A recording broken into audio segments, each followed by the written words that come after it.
O nam tin reng te u lalpa chu fak ula mitin reng te u ama chu fak ro u angil nei na chu kan sunga anasa in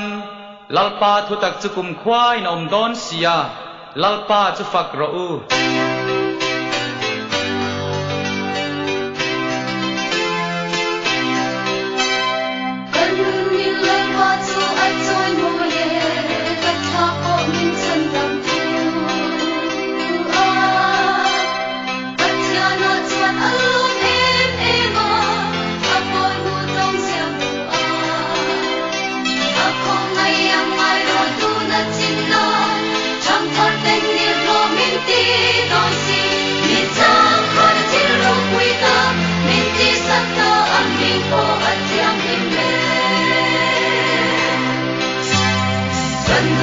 lalpa chu at soi mo ye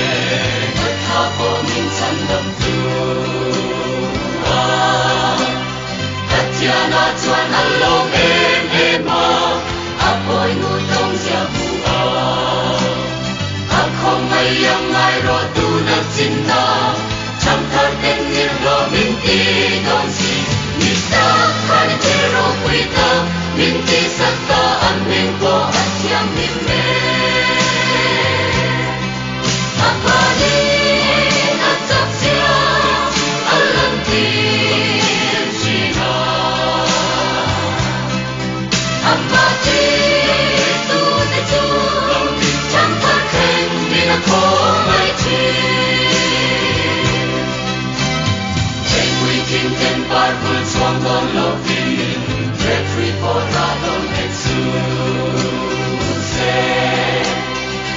Lifting for Radon Jesus.